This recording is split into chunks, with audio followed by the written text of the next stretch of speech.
오늘 국내 증시 개장 상황 주목해볼 산업 리포트까지 알아보겠습니다. 그로스리서치 한영희 수석연구원 나와 계십니다. 어서 오세요, 한영희. 안녕하십니까. 예. 지금 대단합니다, 시장. 코스닥은 지금 곧 첫 질문 하면은 플러스로 돌 정도까지 낙폭 줄였고, 인보는 많이 올라가고 있고. 자, 지금 한수 보시기에는 어때요, 지금 시장? 금은도 엄청나게 반등이 나오네. 예. 그렇죠. 예. 그러니까 결국에는 지금 시장에서는 케빈 오씨에 대한 부분들이 좀 오해가 있었다 뭐 이런 내용들로 아, 그래요? 좀 오해가 올라가는 있어. 부분들도 사실 그러니까 되게 귀에 걸면 또 귀걸이고 코에 걸면 또 맞아요. 코걸이라는 네, 네. 느낌이 좀 들고는 있는데 네. 그만큼 이게 시장은 다시 간다라는 쪽으로 좀 가는 것 같고 그다음에 어제 모건 스탠리 쪽에서 SK 하이닉스 리포트가 하나 나오기는 했었습니다. 네. 그래서 저희가 잠깐 조금 읽어드리자면은 네. 좀 충격적이게 좀 이익 추정치가 좀 높게 나오긴 했었거든요. 그러니까 삼성전자 기준으로 27년 영업이익이 317조 원 정도. 내년에? 예. 네, 예. 내년이죠. 예. 그래서 기존 추정치 대비해서 이제 31% 대폭 상향한 부분이고요. 이게 예. DS 부분에서 거의 279조 원 정도 나온다. 그래서 OP 마진이 이제 49%면은 거의 TSMC죠. 이제.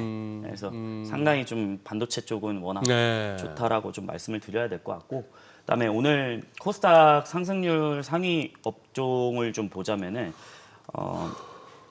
그 에코프로도 굉장히 또 좋고요. 그다음에 네네. 로봇주도 지금 좀 좋은 상태고, 그다음에 좀 제약바이오 섹터에서도 일부 좀 시세들이 나오곤 있습니다. 그래서 어제 장기지속형 비만 치료제 쪽을 좀 보자면 지금 장 초반에는 굉장히 많이 빠졌었거든요. 예. 그래서 지난주에 펩트론이 갑자기 이제 25만 원대까지 매물 출회가 나오면서 시장을 좀 흔들었던 부분들이 있었는데 오늘 미리쿠 3사, 펩트론, G2G 바이오, 인벤티지가 모두 다 좀 좋은 모습들을 보여주고 있고요. 그다음에 오늘 그 에이프릴 바이오라든지 신고가 뚫는 모습들을 보여주고 있고, 근데 왜 이렇게 그 미리쿠 3사가 다 가느냐라는 걸 봤을 때 그 주말 사이에 좀 오해들이 좀 많았습니다.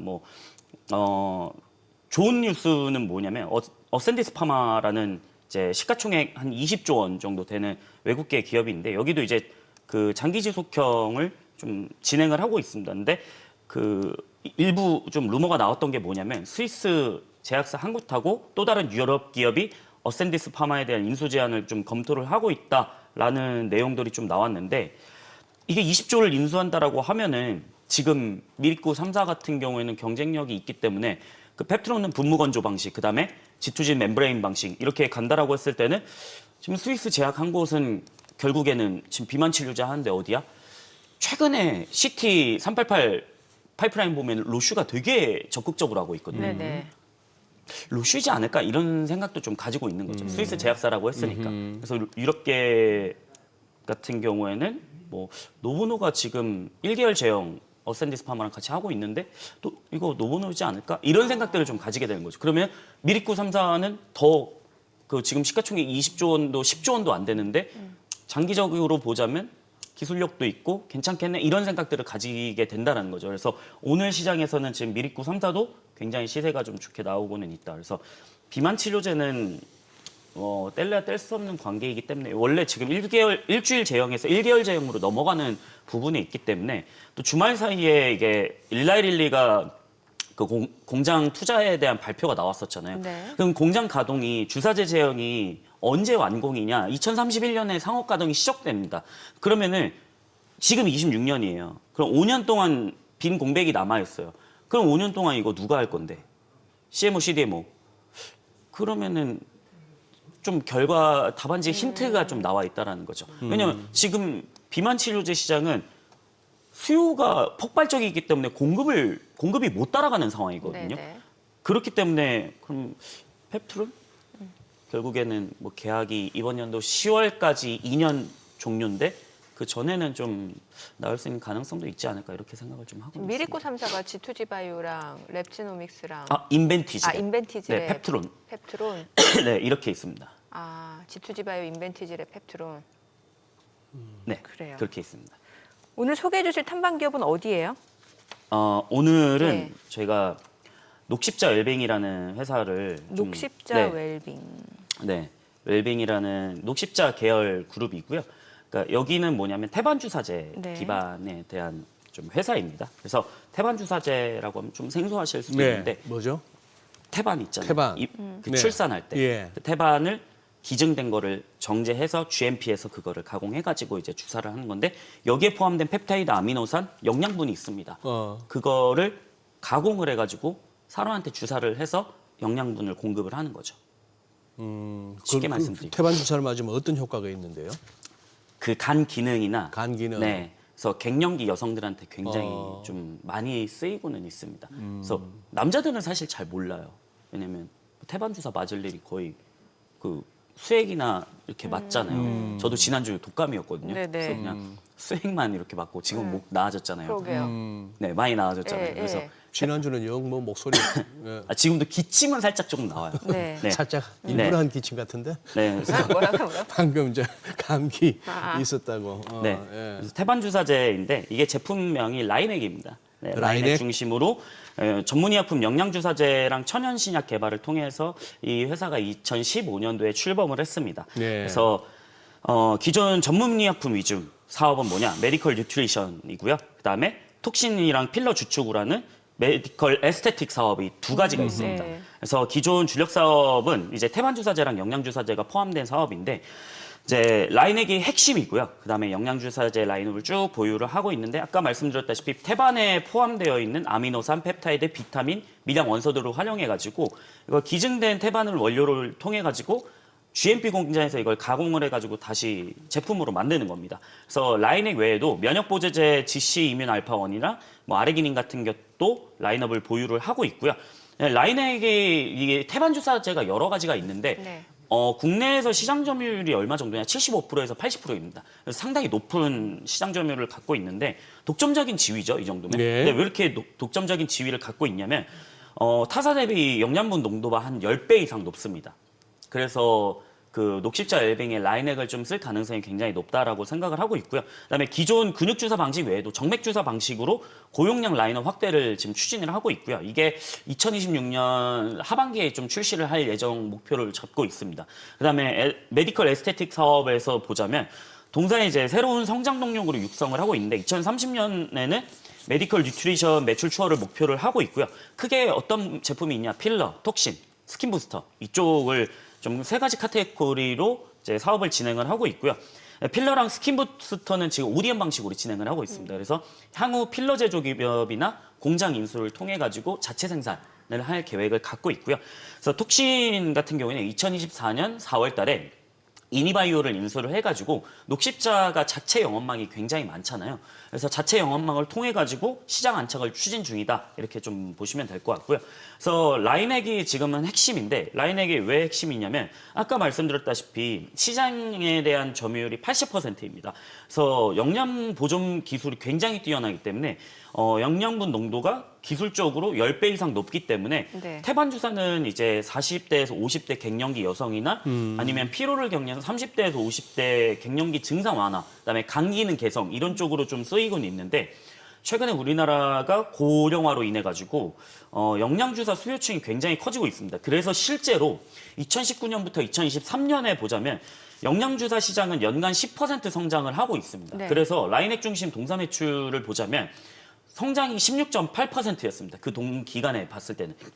그래서 2026년에는 라인액은 P와 Q가 동시에 성장하는 구간이거든요. 그게 왜 그러냐면 정맥 주사까지 활용이 된다라고 했을 때는 상급병원이나 대학병원까지 들어갈 수가 있습니다. 네. 뭐냐면은 지금은 외래 환자 기반으로 어떻게 보면 그냥 라인액을 수액처럼 맞고 나서 영양 주사를 맞고 나서 그냥 퇴원하는 건데 이게 고용량이 함량이 되다 보면은 예를 들어서 2.5mm에서 10mm로 늘어난다라고 하면은 입원해 있는 환자까지 커버가 되는 겁니다.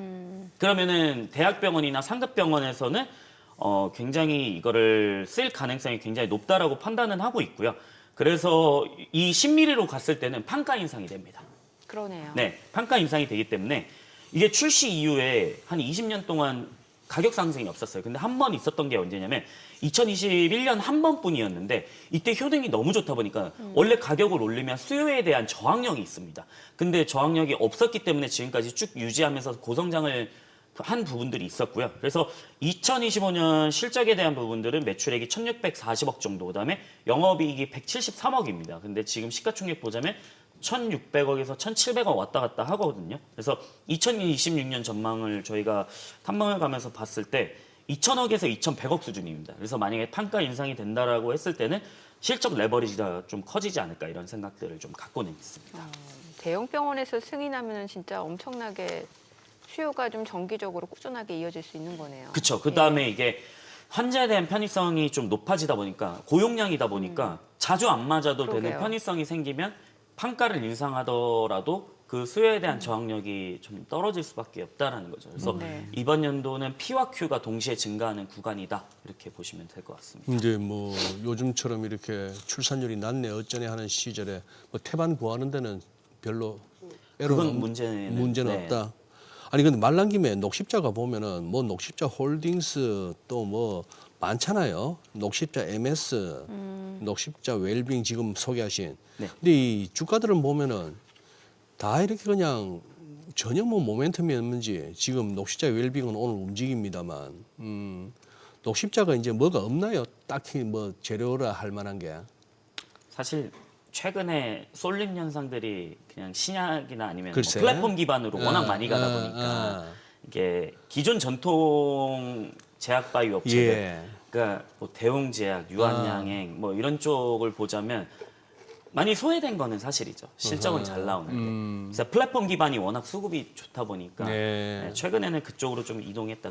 그다음에 경고용이나 뭐 삼천당 제약도 지금 보자면은 뭐 거의 48만 원 오늘도 이러고 있잖아요. 수급이 이런 쪽으로 쏠리다 보니까 소외는 된 거는 지금은 맞다라고 말씀 좀 드리겠습니다. 근데 이게 또 실적이 하나둘씩 성장해서 급성장 주가가 갑자기 튀는 게 아니고 천천히 이렇게 실적이 올라오다 보면은 또 언젠가는 시장에서 또 알아주는 날이 오지 않을까 이렇게 말씀 좀 드리겠습니다. 네.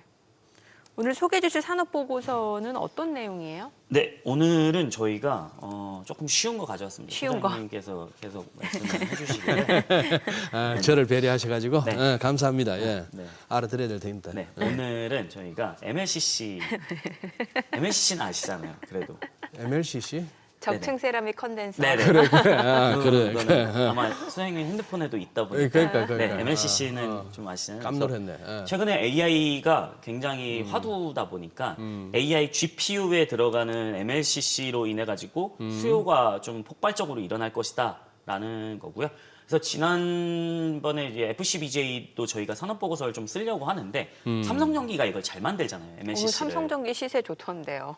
그러니까 저희가 이게 참 타이밍이 아니 그러니까요. 네 뭐 오늘 그러려고 그런 게 아닌데. 그러려고 그런 건 아니죠. 뭐 예. 저희가 삼성전기를 어떻게 하겠습니까? 그렇죠. 시가총액이 예. 얼만데. 예. 그래서 네 MLCC 보고서를 좀 써왔고요. 네. 그러니까 MLCC는 뭐냐면 전기를 보관했다가 일정량씩 쭉쭉쭉쭉 내보내는 역할을 하는 부품이다라고 보시면 될 것 같습니다. 그래서 댐 같은 역할을 하는 거죠. 댐. 댐. 네. 댐이 뭐야? 댐이지. 댐. 네.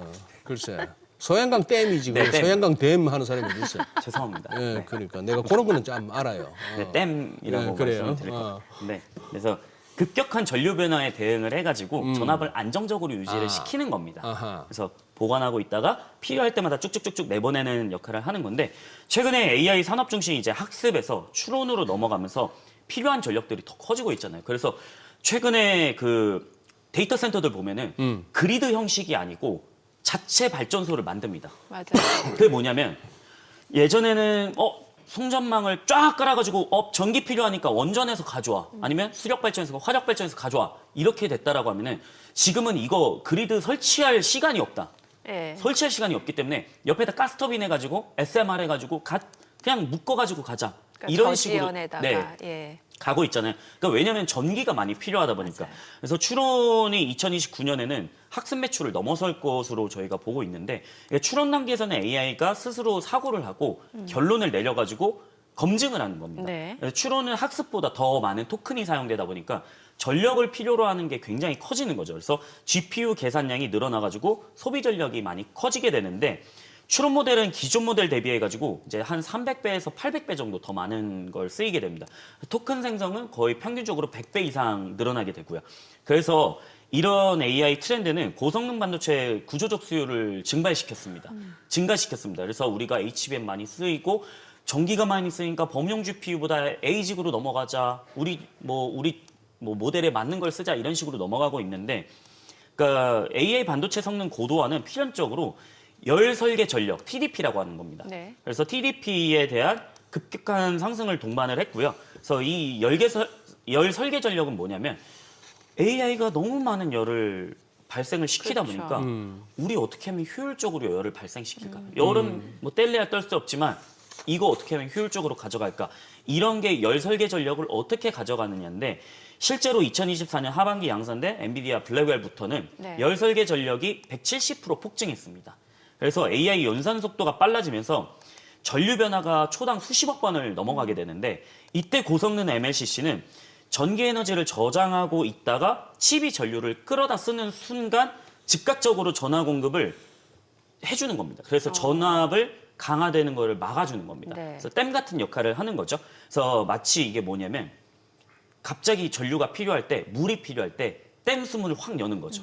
그럼 물이 쫙 넘어가잖아요. 그래서 수위를 조절하듯 전류가 요동칠 때마다 실시간으로 전력을 방류한다라고 생각을 하시면 좋을 것 같습니다. 그래서 전류의 불안정성은 이제 MLCC 고성능에 대한 거를 필요로 하기 때문에 AI 추론 시대가 MLCC 산업에서 아까 똑같이 녹십자 웰빙하고 P와 Q를 동시에 증가시키는 요인이다라고 보시면 될 것 같은데, 이게 왜 그러냐면 AI 서버 모델 엔비디아 GPU 블랙웰 있잖아요. 이게 네. 렉 장비가 있잖아요. 좀 큽니다. 이거 되게 큰 건데 이 랩 장비 하나당 탑재되는 MLCC가 몇 개냐면 40만 개 정도 됩니다. 엄청나네요. 엄청나게 네. 많은 거죠. 근데 일반 서버 렉은 한 대당 이게 한 8만 개 정도 탑재가 되거든요. 근데 40만 개면 뭐 5배 이상 많은 수치죠. 그래서 스마트폰에 들어가는, 우리 지금 스마트폰 있잖아요. 예. 여기 들어가는 MLCC가 어느 정도냐면 1000개 정도 됩니다. 1000개나? 네, 전기차가 2만 개 정도 됩니다. 오호. 근데 서버렉 하나당 들어가는 게 40만 개면 어마어마. 전기차 20대 분량이고 스마트폰 400대 분량입니다. 예. 이걸 다 집어삼키고 있다라는 거죠. 예. 근데 데이터 센터 지금 뭐 한 기업만 하는 게 아니잖아요. 구글, 메타, 뭐 진짜 어느 빅테크 기업들 다 하고 있잖아요. 네네. 그렇기 때문에 이 서버렉이 들어가는 수준은 지금 상상을 초월할 수준이다라고 보시면 될 것 같고요. 그다음에 MLCC도 다 다릅니다. AI용 MLCC가 있고요. 스마트폰 있고요. 전장용이 또 따로 있습니다. 그러니까 고성능이라는 게 또 필요한 거죠. 네. 일반 IT용 제품 대비 평균 판매 가격, 우리가 ASP라고 하는 거죠. ASP가 통상 2배에서 3배 이상 높게 형성이 되어 있습니다. 자, 그럼 어떻게 되죠? 마진율이 높아지게 되는 거죠. 그렇죠. 그렇기 때문에 상당히 AI용 MLCC는 고용량, 고전화, 고온의 특성을 모두 갖춰야 됩니다. 그래서 ASP가 높아질 수밖에 없는 거고, 그래서 GB200 같은 경우는 하반기부터 실제 데이터 센터들 설치를 시작하려고 하고 있고요. 그러면은 차세대 엔비디아 아키텍처 루빈 같은 경우에도 전력 밀도나 어떻게 보면은 연산 능력을 예고를 하고 있기 때문에 네. MLCC 초과 국면은 27년까지 지속이 될 것이다라고 생각을 하고 있고요. 저희가 그래서 본 탑픽 기업은 GIS입니다. 아, 삼성전기가 아니라. 삼성전기도 저희가 탑픽으로 했습니다. 두 가지인데 삼성전기 시간 관계상 제가 GIS를 말씀드리면 여기는 이번 3분기에서는 사실 좀 YY 기준으로 좀 꺾이긴 했습니다. 근데 그 이유가 뭐냐면 전방 쪽에서 투자한 게 아직 반영이 안 되다 보니까 어떻게 보면은 3분기는 YY 기준으로 좀 괜찮긴 했는데 앞으로를 보자면 상당히 좀 좋은 모습들을 보여줄 것이다라고 생각하는 게 뭐냐면 글로벌 탑티어 MLCC 기업이죠. 삼성전기. 또 무라타도 있죠. 근데 무라타는 아닌데 삼성전기로부터 10년간 레퍼런스를 확보한 MLCC 장비 기업입니다. 아, GIS가. 네, 여기가 이전에 갑자기 여기 사명 변경을 한번 했었거든요. 뭐였어요? 제가 어제 이거 확인을 했었는데 네. 잠깐만 말씀을 드리면 네, 네온테크입니다. 여기 네온테크였는데 이게 2000년에 설립돼 가지고 MLCC용 절단이랑 장비 자동화를 하는 기업이기는 한데 3분기 기준으로 전방 쪽에서 캐펙스 투자가 좀 부진한 모습을 보였기 때문에 이 부분이 3분기에는 조금 YY 기준으로 꺾였지만은 동사는 이제 글로벌 1위 일본 디스코사가 있거든요. 네. 여기가 초정밀 절단 장비를 다 독점하고 있었는데 이거를 국내 최초로 국산화를 했습니다. 그래서 증설 사이클에서는 수혜를 많이 받을 수 있는 가능성이 있고요. 그래서 2025년 발표된 증설 계획이 2026년 이번 연도부터는 실질적인 장비 발주로 이어지는 바로 지금입니다. 그래서 AI랑 전장용 MLCC 수요 폭증으로 인해 가지고 삼성전기 공장 가동률이 2026년 하반기쯤에 저희가 생각했을 때 풀캐파에 근접할 것으로 좀 생각을 하고 있습니다. 그래서 삼성전기는 이 MLCC 초과 수요를 감당하려고 지금 어떻게 하고 있느냐? 필리핀 쪽에 10억 달러 규모로 대규모로 증설을 진행 중입니다. 그래서 GIS는 2021년 삼성전기가 중국 텐진 신공장에다가 그때 MLCC 절단 장비를 공급한 이력이 있거든요. 네. 그래서 만약에 그 텐진에서 증명된 동사의 장비 레퍼런스로 인해 가지고 네. 만약에 이번 증설 사이클에서도 수주 영선이가 될 가능성이 굉장히 높습니다. 왜냐? 절단 장비 써야 되거든요, 이거. 그래서 통상적으로 공장 증설 스케줄상 건물이 올라가고 장비가 입고되는 거잖아요. 이건 반도체도 똑같잖아요. 그래서 입고되는 시점이 주가 모멘텀이 가장 강력할 것으로 저희가 판단을 하고 있고요. 네네. 그래서 25년 11월, 작년 11월에 자회사 GIS를 흡수 합병하면서 절단, 검사, 자동화, 일체형 설비를 좀 내재화했기 때문에 원가나 납기 측면에서는 좀 삼성전기 증설에 대한 수혜가 가져갈 수 있지 않을까 이렇게 좀 말씀을 좀 드리도록 하겠습니다. 아, 지금 시세가 좀 많이 나가지고 뭐 그냥 괜찮다라는 거죠, 중장기적으로. 네. 예. 근데 저희가 항상 말씀드려요. 저희는 매수 추천이 아닙니다. 예, 그냥. 저희는 항상 보고서를 발간을 하고 MLCC도 그냥 보고서를 쭉 보시고 네. 제가 항상 이게 저희는 그냥 공부하면서 이거를 그냥 시장에 말씀을 드리는 거지 저희 보고서 보시면 진짜 한 10장 되거든요. 그래서 예. 항상 매수 추천 드리는 게 아니고 공부를 항상 공부해라. 하셨으면 예. 좋겠다. 이런 것도 있으니까 저희도 삼성전기 썼거든요. 네. 네. 또 다음 주에 FCBJ 쓰려고 하는데 이게 그 단독으로 금요일 날 나왔더라고요. 그게 예. 엔비디아 공급하는 게. 아, 그래서 저희가 그거 예상을 뇌피셜로 예상을 네. 해가지고 FCBJ 쪽을 쓰자. 네. 저희가 뭐 엔비디아를 어떻게 알겠습니까? 네, 네. 그거를. 네, FCBJ 쓰려고 했는데 공교롭게도 지난주에 나와가지고 한번 또 저희가 FCBJ 쪽도 산업 보고서 한번 가져와 보겠습니다. 알겠습니다. 그래요. 네. 오늘 내용 잘 들었습니다. 네, 고맙습니다. 고맙습니다. 감사합니다.